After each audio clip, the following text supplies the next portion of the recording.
Baik, Assalamualaikum Bapak. Waalaikumsalam warahmatullahi. Gimana kabarnya hari ini Pak? Alhamdulillah baik. Iya, hari ini spesial Pak ya di tanggal 11 September karena hari ini juga merupakan hari ulang tahun Bapak. Jadi kami dari perwakilan keluarga besar MTS Negeri 3 Kota Jambi mengucapkan selamat ulang tahun kepada Bapak. Semoga panjang umur dan berkah menjalani kehidupan. Amin, amin, amin. Ya, baik Pak. Kemarin itu pada bulan Juli ya Pak kalau nggak salah, Bapak kan baru meraih gelar doktor. Nah, gimana sih Pak perasaan Bapak? Ya, kalau berbicara masalah perasaan itu kan susah diungkap dengan kata-kata. Tapi paling tidak kata-kata ini mewakili yang kira-kira bisa diungkapkan saja. Saya ikut kuliah itu berproses dari 2019. Di waktu saya pertama sekali mutasi pindah tugas dari Kemenak Tanjab Timur ke Kabid karena dekat dengan kampus dan insya Allah memberi kemudahan dalam menyelesaikan kuliah. Saya ikut mendaftar dan baru bisa selesai pada tahun 2024 kemarin. Nah, kalau saya berbicara tentang dunia pendidikan, terutama untuk menggapai gelar S3 ini, kalau saya flashback ke belakang, itu hal yang mustahil menurut pemikiran dan perasaan saya itu akan terwujud. Pertama, saya dulu pendidikan pertama S1-nya di YIN Imam Bonjol Padang, kemudian saya S2-nya di UIN STS Jambi dan dulu masih YIN namanya tahun 2007. Itu saya berulang dari Bungo ke Jambi. Waktu itu saya masih pegawai di kantor KUA. Nah, waktu itu tidak ada S3-nya. Maka kalau mau kuliah S3 itu paling tidak ke Padang atau ke Jakarta atau di tempat provinsi lain. Di Jambi belum ada waktu itu. Satu. Yang kedua, kalaupun ada, tidak akan mungkin karena berulang begitu jauh, biaya besar, dan juga kemungkinan izin untuk belajarnya susah. Nah, tapi Allah mentakdirkan saya pindah, alhamdulillah, mengikuti proses dan tahapan pada tanggal 18 Ya. Juli 2024 saya dinyatakan bisa diwisuda. Nah, ini prestasi yang tidak pernah saya bayangkan dan alhamdulillah ini sangat luar biasa. Nikmat Allah yang perlu saya syukuri, yang hitung-hitungan saya sekeluarga, jangankan keluarga, satu kampung saya pun saya sendiri cuma yang S3 itu. Oh gitu ya Pak. Nah, jadi ini luar biasa. Apalagi kalau dibanding dengan teman-teman yang satu angkatan. Oke. Jadi ini luar biasa. Saya terima kasih banyak kepada keluarga, istri, anak, kemudian kepada teman-teman semuanya, khususnya keluarga besar di Kemenak Provinsi Jambi dan lebih khusus di Kota Jambi atas support, dukungan, doa semuanya sehingga saya bisa menyelesaikan ini. Oh, oke Pak. Kalau kita berbicara tentang pendidikan ya Pak, menurut Bapak sendiri apa sih Pak tujuan pendidikan itu Pak? Karena sebagian besar ada juga yang berorientasi pada pekerjaan Pak ya, kemudian juga ada mungkin ingin mengubah nasib atau juga ingin mengubah hidup. Itu kalau pandangan Bapak itu bagaimana? Nah, ini yang perlu diperbaiki. Kalau salah niat, maka hasilnya juga salah. Sedangkan tujuan pendidikan itu jelas. Tujuan pendidikan nasional itu mencerdaskan kehidupan bangsa. Cerdas dulu gitu. Oh gitu. Kalau sudah cerdas, biarlah nanti pekerjaan itu datang sendiri. Atau nanti karena kecerdasan dan ilmu yang kita miliki, nanti akan bisa kerja di mana saja. Jadi ilmu dan kecerdasan itulah nanti yang membuat kita mudah mencari kerja. Jangan orientasinya kerja dicari gitu. Secara agama Islam cukup jelas di dalam Al-Quran. Iya. Dalam Quran itu disebutkan oleh Allah, pendidikan itu tujuannya adalah allamal insan ma lam ya'lam. Allamal insan ma lam ya'lam. Mencerdaskan manusia atau memberitahu manusia dari yang tidak tahu menjadi tahu gitu. Jadi itu tujuan pendidikan. Jadi kalau kita sudah punya ilmu, sudah pintar, sudah cerdas, itu jadi bekal untuk mencari pekerjaan. Banyak kita contoh Orang yang punya ilmu, punya skill, ternyata mereka ditawar bekerja di mana-mana. Ada orang yang orientasi mencari kerja sudah habis fotokopi ijazahnya, dimasuk ke sana kemari, tidak dapat kerja-kerja. Nah, artinya jangan keliru kita Oke. dalam memasang niat untuk pendidikan. Jadi pendidikan kita kalau mau belajar cari ilmu. Kalau sudah punya Heeh. ilmu nanti insya Allah ilmu itulah yang menjadi bekal untuk mencari pekerjaan. Oke, Itu. Pak. Gini, Pak. Ini ada fenomena, Pak ya. Kan misalnya nih, Pak, saya mengambil studi kasus, Pak ya, Ya. khususnya pada pendidikan di kaum perempuan, Pak.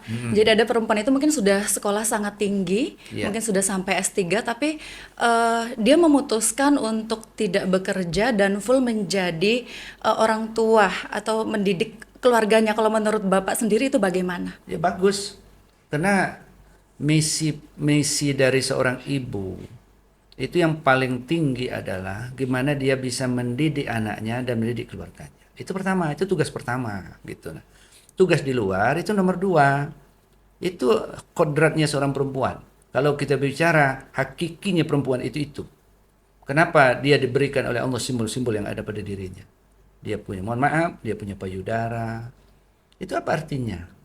Nah, artinya beliau juga banyak aurat yang harus ditutupi. Itu artinya apa? Gitu nah. Tidak seleluasa seperti laki-laki untuk bekerja. Cuma sekarang ini orang sudah orientasinya sudah berubah. Seolah-olah kita bekerja di luar itu dianggap lebih sukses. Padahal tidak. Ada cara-cara pekerjaan di rumah yang lebih mulia untuk seorang perempuan. Tapi tidak menutup kemungkinan dia juga memberikan hasil atau memberikan dampak ekonomi kepada keluarga. Banyak cara gitu nah. Silakan punya profesi pekerjaan di luar, tapi kodrat seorang perempuan yang hilang. Apa kodrat seorang perempuan itu? Dan tanggung jawab seorang perempuan itu apa di rumah tangga. Nah ini jangan hilang gitu. Jadi silakan punya pendidikan tinggi, profesi tinggi, jabatan banyak, luar biasa di luar. Tapi ingat, tidak boleh menghilangkan kodrat seorang perempuan, tanggung jawab kita seorang perempuan. Dan itu jauh lebih mulia dibandingkan dengan yang lain. Cuma kadang-kadang orientasi kita berubah, pola pemikiran kita berubah, mungkin pengaruh-pengaruh dari luar. Oke. Padahal kita kan tidak seperti itu gitu nah. Pejuang-pejuang kita dulu mereka tetap jadi ibu rumah tangga dan mereka juga bisa mengajar cara-cara dari rumah. Anak yang terutama, keluarga yang diutamakan, baru yang di luar. Ini kadang-kadang terbalik. Sukses di luar, di rumah tangga kacau. Iya. Sukses di luar, anak tidak diurus. Suami tidak diurus. Akhirnya rumah tangga jadi berantakan. Berarti Nah, Pak, ini perlu diperbaiki gitu. untuk para perempuan pekerja ini harus seimbang, Pak ya? Nah, itu harus pandai mensiasatinya gitu nah. Harus pandai mensiasatinya. Yang kata kuncinya, silakan profesinya di luar, silakan punya pekerjaan di luar, tapi ingat tanggung jawab di rumah tangga, jangan sampai hilang. Jangan sampai Oke. rusak gitu. Oh, baik Pak. Kemudian nih Pak, untuk kita kembali lagi ke gelar dokter tadi Pak ya. Oke. Kira-kira Pak, ini berkaitan nggak sih Pak di dunia kerja gitu Pak? Apa mungkin ada implementasi ketika sudah mendapat gelar dokter? Oh ini inovasi yang baru gitu Pak? Ya. Bagaimana Pak? Yang jelas kualifikasi pendidikan itu tidak bisa dihindari melekat pada diri seseorang. Kalau kita sudah punya gelar, baik itu S1, S2, S3, maka pasti dia akan juga cara berpikir, cara berbuat, cara bertindak, konsep-konsep yang ditawarkan, program-program yang ditelurkan pasti akan berbeda dengan yang lain. Karena memang dia sudah mengikuti tahapan-tahapan begitu panjang gitu saya paling tidak ini beban moral bagi yang bersangkutan. Saya sendiri tentu saya kan akan belajar. Dokter itu kan hanya bentuk salah satu dari proses tahapan pendidikan yang kita lewati. Tapi bukan berarti semua orang yang sudah punya gelar dokter itu lebih hebat atau lebih tahu semua, tidak. Harus kita memacu diri, harus kita menggali. Semua kita harus belajar terus. Jadi jangan pernah berhenti belajar gitu. Sama dengan guru-guru juga nggak boleh berhenti belajar. Nah, artinya kita terus belajar. Yang jelas secara pendidikan kita sudah sampai kepada puncaknya. Maka hendaknya dengan gelar dokter ini juga paling tidak bisa bermanfaat bagi diri kita sendiri, bagi institusi kita, dan paling tidak bisa menjadi motivasi bagi keluarga yang khususnya pegawai-pegawai kita yang ada di kantor. Nah, Bapak ini bisa S3, kenapa kita tidak? Nah, paling tidak itu ada misi-misi itu gitu. Nah, dan saya mendorong itu semua. Oke. Guru-guru yang pingin S2, S3 silakan. Apalagi kita sudah di Jambi, perguruan tinggi dekat semua ada dan izinnya insya Allah mudah keluar. Saya sebagai kepala kantor mendorong itu Oke. dan tidak akan pernah dipersulit. Saya akan izin semua itu. Bener ya, Pak? Benar, asal Oke, jangan kalau melanggar gitu. aturan aja. Nah, pasti itu saya dorong. Ya, penuhi aturan-aturannya. Jadi untuk meningkatkan kompetensi diri itu diri kita sendiri. Karena lembaga kita juga terbatas anggarannya. Jadi ayo kita sendiri Iya. untuk memotivasi itu. Baik Pak. Ini kan sekarang kan Bapak menjabat sebagai Kepala Kementerian Agama Kota Jambi Pak ya. Iya, iya. Menurut Bapak nih, di posisi yang sekarang nih Pak, apakah Bapak sudah merasa sukses atau berhasil atau mungkin masih ada sesuatu yang ingin dicapai lagi? Kesuksesan seseorang itu kan tidak bisa diukur oleh diri sendiri. Yang mengukur kan orang lain. Dan itu harus ada standar sukses itu. Kalau saya tidak pernah merasa diri saya bagus. Tidak pernah merasa diri saya hebat. Tidak pernah merasa diri saya lebih sukses. Enggak. Saya orangnya yang ingin tahu dan ingin belajar terus, ingin berbuat yang terbaik. Sampai di mana nanti akhirnya itu Allah yang mentakdirkan. Apakah saya di Kemenak Kota Jambi ini sudah cukup? Bagi saya lebih dari cukup. Kenapa? Saya harus memandang ke bawah kalau urusan dunia. Oke. Karena banyak orang yang selepel saya, seleting saya, satu angkatan dengan saya, belum tentu dia punya seperti saya. Tapi kalau urusan dunia, tapi kalau urusan akhirat harus kita pandang ke atas. Jadi urusan takdir ke depan seperti apa itu Allah yang tahu. Kita tidak boleh berpikir ke sana. Sekarang apa yang ada pada diri kita, apa amanah yang ada di depan kita, itu kita tunaikan, laksanakan dengan sebaik-baiknya. Biarlah Allah nanti yang menentukan. Biarlah orang-orang beriman nanti yang menilaikannya. Jadi kita hanya berbuat aja yang terbaik. Oke. Nah, dan saya terus terang saja, saya orangnya kan tidak mau puas ya hal-hal seperti itu. Nah, tinggal lagi yang namanya kesuksesan di lembaga itu kan banyak faktor Iya. yang harus kita penuhi dan tidak seperti perusahaan. Kalau perusahaan kan bisa hitam putih. Kalau di birokrasi kan tidak seperti itu. Ya paling tidak apa amanah yang ada pada diri kita, tugas apa yang diberikan oleh pimpinan atasan yang ada pada diri kita, kita tunaikan, kita kerjakan dengan baik-baik, dengan penuh amanah dan integritas. Baik Pak, saya mau nanya lagi nih Pak, mungkin banyak masyarakat yang belum tahu Pak ya. Di Kementerian Agama itu sebenarnya ada pelayanan keagamaan yang apa saja sih Pak gitu, dan apakah semuanya itu harus offline gitu atau ada mungkin yang sudah online Pak? Nah, pelayanan kita kan cukup mudah sekarang diakses. Kalau khusus di Kota Jambi itu ada pelayanan mall. Oh, sudah ada mall pelayanan gitu. publik ya Mall Pak? pelayanan publik di Kota Jambi, khususnya di Pemda Kota Jambi. Itu sudah ada petugas kita di sana. Jadi kalau ada yang tidak bisa datang ke kantor, bisa datang ke sana. Oh, Itu gitu. informasi sudah ada petugas-petugas kita di sana. Dan juga mudah sekali sekarang nih. Sekarang sudah pakai aplikasi semua, pelayanan semua sudah terbuka. Di kantor sudah ada PTSP, silakan datang, silakan berurusan di sana. Insya Allah kita sudah tuliskan di depan itu dengan slogan-slogan, karena kita sekarang masuk kepada zona integritas 2025. Kemenak Kota Jambi ini sudah memprogramkan dan insya Allah mudah-mudahan kita masuk tingkat nasional. Sekarang kita sedang proses itu. Nah, untuk itu kepada pemerintah, kepada masyarakat, tidak usah segan-segan. HP saya buka 24 jam. Silakan tanya apa. Dan kalau mau berurusan ke kantor, silakan. Kalau ada beberapa pelayanan kita, pertama ada pendidikan. Pendidikan itu ada dua, madrasah dan umum. Dan ada satu lagi pendidikan diniyah, itu pondok pesantren. Ada kasihnya semua. Kemudian ada pelayanan haji, ada pelayanan zakat wakaf, kemudian ada pelayanan bimas Islam. Itu berkenaan dengan kebutuhan-kebutuhan masyarakat terhadap mulai dari pernikahan, masjid, majelis taklim itu semua ada. Jadi semua ini sudah ada pelayanan pada kita semua. Tinggal lagi masyarakat mau butuhnya apa, datang saja. Baik, kalau di Kementerian Agama itu ada nggak sih Pak pelayanan keagamaan untuk agama lain gitu Pak? Ada. Oh ya ada Pak ya? Di luar dari yang teknis itu semua di bawah Kesbakti. ada KUB namanya, Kerukunan Umat Beragama. Itu dibawa Pak Kasubag TU. Jadi ada yang tidak masuk ke dalam tusi teknis kasih-kasih dan kegara, itu semua dilayani oleh Kasubag TU. Kasubag TU itu dulu namanya Setminkal, Satuan Penangkal dari yang tidak tercover oleh kasih-kasih secara teknis, maka Kasubag TU. Cara jatuhnya Kerukunan Umat Beragama. Itu kan di bawah beliau. Jadi tidak ada satupun yang tidak bisa diberi pelayanan. Nah, Iya. datang ke kantor semua insya Allah bisa kita layani apapun. Ya, baik Pak. Kemarin mengingat pada saat upacara Hari Amal Bakti itu Pak ya, Ya, kan pesan Gus Menteri memang kepada kantor Kementerian Agama untuk meningkatkan pelayanan Pak ya. ya. Nah, kalau boleh tahu Pak, ini dari Kementerian Agama Kota Jambi dari tahun ke tahunnya ada nggak peningkatan? Peningkatannya itu yang seperti apa Pak? Baik.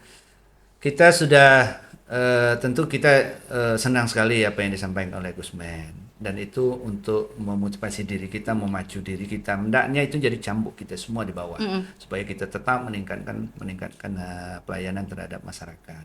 Yang jelas pelayanan kepada masyarakat itu jangan terhambat, Oke. jangan bertele-tele, jangan berbelit-belit, harus cepat, harus puas. Nah, jadi masyarakat itu datang kan ingin menjawab apa kebutuhannya dan puas gitu. Nah, jangan dilayani tapi mereka tidak puas. Nah, kita sudah pakai PTSP di depan itu. Masuk, datang ke kantor, PTSP-nya sudah ada dan sudah ada SOP-nya semua. Mau pelayanan ini waktunya sekian, mulanya ini sekian gitu. Nah, cuma ya namanya manusia tentu mungkin terbatas.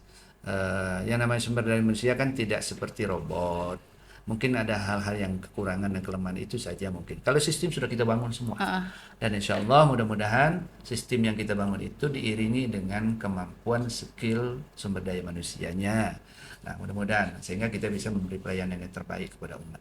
Oke, Pak sedikit menyenggol masa lalu boleh Pak ya? Boleh. Kan Bapak dulu pernah jadi Kabid Penmat di kantor wilayah Kementerian Agama Provinsi Jambi Pak. Terus kemudian Bapak pindah menjadi Kepala Kantor Kementerian Agama Kota Jambi. Terus dari dua jabatan ini Pak, suka dukanya itu di bagian yang mana dan Bapak lebih nyamannya itu di posisi yang mana? Kemudian saya juga penasaran nih dari dua jabatan ini sebenarnya posisinya setara atau timpang atau bagaimana Pak? Ya, baik. Saya ini kan sudah keliling. Saya dilantik jadi eselon 3 itu 2012. Itu di Kemenak Kabupaten Bungo. 2012 sampai 2017. Kemudian 2017 saya mutasi rolling pindah menjadi Kepala Kemenak Tanjung Jabung Timur. Lebih kurang 1 tahun, 2017-18. 2018 saya dimutasikan lagi ke Kepala Bidang Pendidikan Madrasah di Kanwil. Itu 2018 sampai 2022 kemarin. Iya. Mei 2022 saya dilantik menjadi Kepala Kemenak Kota Jambi. Sampai hari ini lebih kurang 2 tahun lebih Oh ya berapa berarti bulan kembali baru. lagi Pak ya Ya. dari Kepala Kemenak. Nah, kalau kita berbicara tentang suka dukanya, semuanya pekerjaan itu dinikmati saja, enjoy saja, dan laksanakan dengan sebaik-baiknya. Itu, tidak usah mikir macam-macam. Kerja aja apa adanya, sesuai dengan tusi yang diberikan kepada kita. Yang penting ada kemauan kita untuk belajar gitu. Oke. Karena kan kita lahir ini tidak semua cerdas, tidak semua sudah bisa, sudah oke. Pasti kita butuh belajar. Apalagi saya dari Kemenak. Saya ini sebenarnya latar belakang pendidikan saya ini S1-nya saya syariah. Saya kepala KUA. Kemudian saya jadi Kemenak, kemudian saya jadi Kabid Penmat yang tidak pernah saya jadi guru. Tapi saya belajar. Saya tanya kepada kepala seksi, saya tanya kepada kepala madrasah, sehingga saya ambil S2-nya pun pendidikan. Sampai dokter pun pendidikan. Baik. Padahal background saya bukan itu. Semua itu tergantung kita mau belajar apa tidak. Nah, mana yang paling enak? Semuanya sama. Yang penting intinya kita bisa bekerja dengan sebaik-baik apapun pekerjaan yang diberi kepada kita dan Iya. memberi pelayanan yang terbaik kepada masyarakat. Kuncinya belajar. Ya, seperti yang Bapak bilang tadi kan Bapak belum pernah menjadi guru. Nah, ini kan Pak untuk kita ketahui kalau pegawai biasa ini kan apa Pak ya pensiunnya di usia 55 tahun. Nah, kemudian Bapak ada nggak sih keinginan untuk mungkin menjadi guru atau mengajar di kampus gitu menjadi dosen supaya untuk memperpanjang masa kerja ini Pak? Oke. Karena mungkin kalau dari segi kemampuan kan sayang ilmunya gitu Pak. Oke. Bagaimana Pak? Saya umur saya sekarang kan 53. Mm-mm. Kalau saya insya Allah umur panjang, sehat, amanah masih diberikan kepada saya, insya Allah saya bertahan di eselon 3. Itu insya Allah bisa selesainya nanti pensiun di 58. Berarti Oh masih gitu ya ada Pak. 5 tahun lagi. Nah, dalam kurun 5 tahun ini, apakah saya berpikir mau kemana-kemana? Sampai hari ini saya belum berpikir. Saya berpikir hari ini jabatan yang diberikan kepada saya sebagai kepala Kemenang, saya akan jalani dengan sebaik-baiknya. Urusan ke depan, semua orang pasti punya cita-cita, pasti punya harapan. Tapi untuk pindah ke jabatan lain atau pindah ke fungsional, sampai hari ini belum terpikirkan. Nggak tahulah nanti perubahan-perubahan kondisi, situasi, kadang-kadang itu yang membuat kita berpikir lain. Tapi sampai hari ini saya fokus sebagai kepala Kemenak sampai jabatan ini berakhir. Oke. Saya tadi baru mendengar dari Bapak bahwasanya bisa pensiun di umur 58 ya Pak. Eselon 3 itu Oh umur itu strukturan 58. khusus yang eselon 3 Pak Eselon ya? 3. Kalau eselon 2 nambah 2 tahun Oh jadi gitu. 60 gitu. Heeh. Oh gitu. Terus Pak, saya penasaran nih sebagai kepala Kemenak sibuk nggak sih Pak? Kemudian kalau misalnya boleh memilih nih Pak, Bapak akan lebih memilih yang mana? Pilih lebih banyak waktu atau memiliki lebih banyak uang Pak? Waduh. Kalau kita pegawai negeri ini kan tidak pernah memikir uang. Oh Karena gitu. karena uang kita kan sudah diatur oleh Oh negara. ya, karena pengabdian Pak ya, yang Nah, pertama Pak ya. kalau makanya saya sering bilang bekerja saja. Mm. Nanti dia akan mengalir sendiri. Rezeki itu hak prerogatif Allah yang ngatur. Berbeda dengan gaji. Kalau rezeki itu macam-macam. Ada orang rezeki besar belum tentu enak bagi dia. Ada yang dikit tapi enak gitu nah. Itu tergantung kita menikmati itu semua. Jadi Oke. usah orientasinya, tidak usah itu orientasinya. Bekerja saja. Laksanakan aja tugas. Nanti biar saja mengalir itu. Karena birokrasi ini kan sudah diatur semua oleh aturan. Nggak ada yang tidak. Iya, berarti Bapak tidak memilih. Tidak pernah memilih. Dan saya sudah berapa kali ngomong khusus kepada atasan. Saya tidak akan pernah meminta dan tidak pernah akan memilih dan tidak pernah akan menolak apapun yang dikasih. Yang Ya, namanya jabatan itu kan titipan pimpinan. baik Bapak, tidak memilih pun juga pilihan Pak ya. Ya, Oke Pak, sebagai atasan nih Pak, Bapak pernah nggak sih merasa, kan kita punya bawahan banyak nih, pernah nggak sih Pak merasa bersalah gitu kepada para bawahan?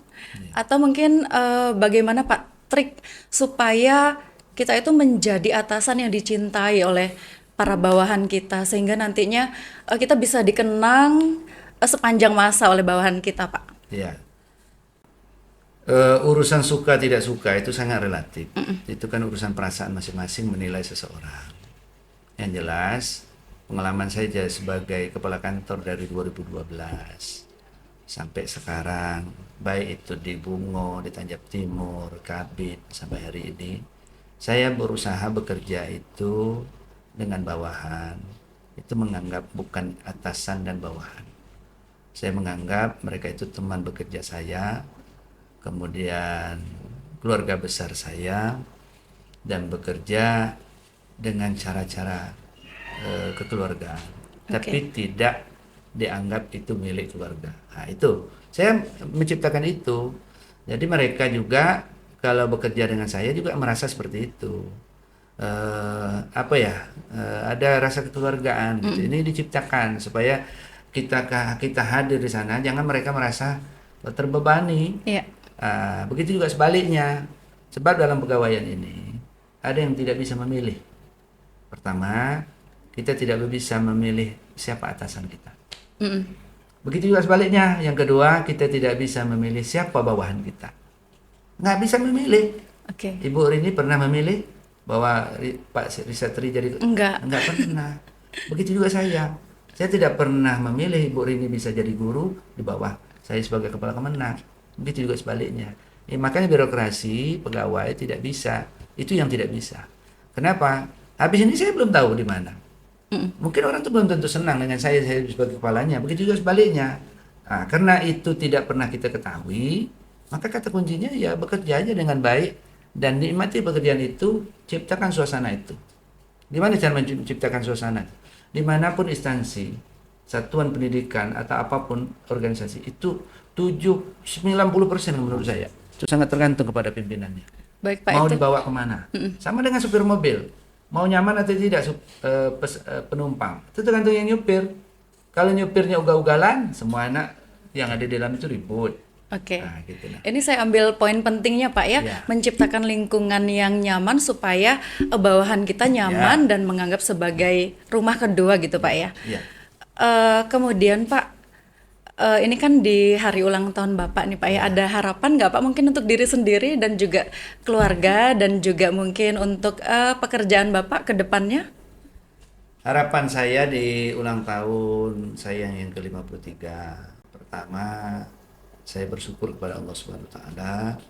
Allah masih memberikan nikmat kepada saya sehingga umur saya sampai 53. Yang kedua, saya diberikan oleh Allah nikmat kesehatan, kekuatan lahir dan batin.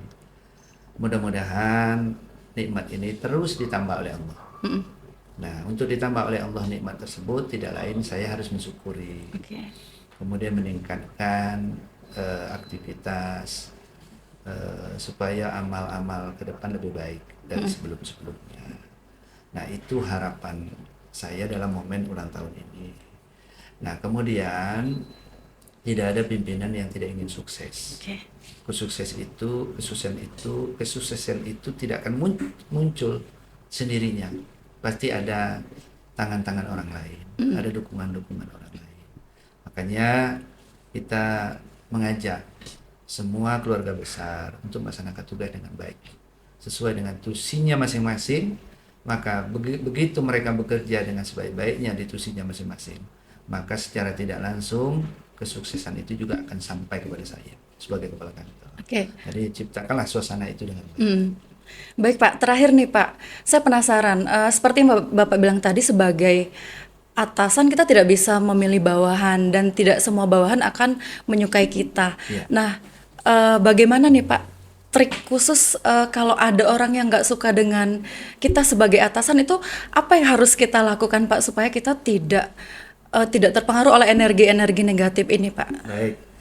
Saya sampai hari ini belum pernah menganggap bawahan saya itu musuh saya, nggak pernah. Oke. Itu pertama. Yang kedua, saya memandang orang itu sama. Saya harus husnuzon dulu dengan orang. Tapi kalau saya suuzon, maka itu salah. Oke. Hari ini begitu saya menjabat tanggal berapa, waktu itulah saya menganggap mereka itu bagian dari saya. Ke depan, saya tidak akan melihat catatan mereka sebelah belakang. Kalau kita lihat itu tidak pernah maju. Contoh saya aja, jangankan mereka, saya aja. Mereka tahu waktu saya masih kecil mungkin saya mandi aja nggak pakai baju. Nah, apakah itu yang harus diceritakan? Iya. Semua orang punya masa lalu, tapi ukurannya ke depan. Maka pertama, mulailah dari diri kita. Anggaplah orang itu sama. Yang kedua, ciptakanlah suasana itu dengan baik.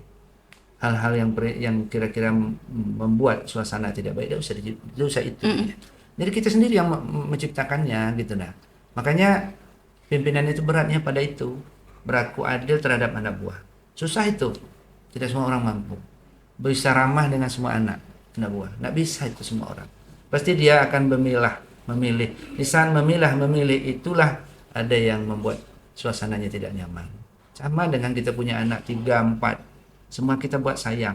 Padahal di dalam hati kita ini ada yang degil, ada yang nakal, tapi di depan mereka kita sama. Nah, itu kita ciptakan gitu nah. Kita menciptakan seperti itu. Dan saya ingin dimanapun saya bekerja, lebih baik mereka jaga saya daripada saya menjaga mereka. Gimana menciptakannya? Lebih baik pegawai saya menjaga saya daripada saya menjaga mereka. Itu harus saya ciptakan.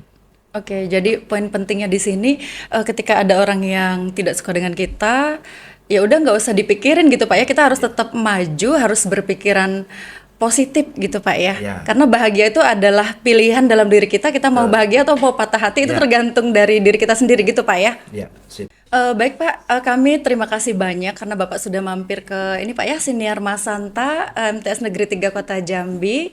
Semoga kedepannya Bapak nggak pernah bosan untuk main ke sini, ya Pak ya. Ada pesan nggak Pak untuk ini Pak, Siniar Masanta? Siniar ini padanan lain dari kata podcast Pak. Oh, gitu. Baik, terima kasih Alhamdulillah saya bisa berkunjung ke Senior Masanta MTSN 3 Kota Jambi. Ini luar biasa. Saya sudah keliling ke madrasah-madrasah, baru saya ketemu di sini yang punya Senior Masanta MTSN 3 Kota Jambi. Mudah-mudahan ini bisa dicontoh oleh madrasah lain yang ada di Kota Jambi khususnya, dan umumnya madrasah-madrasah lain yang ada di Provinsi Jambi. Untuk itu saya mengucapkan selamat, semoga Senior Masanta MTSN 3 Kota Jambi semakin maju ke Amin. depan, semakin berkembang, sukses selalu. Amin, Amin amin, ya ya rabbal rabbal alamin. Mungkin itu yang bisa saya sampaikan. Terima kasih. Wassalamualaikum warahmatullahi wabarakatuh. Waalaikumsalam warahmatullahi wabarakatuh.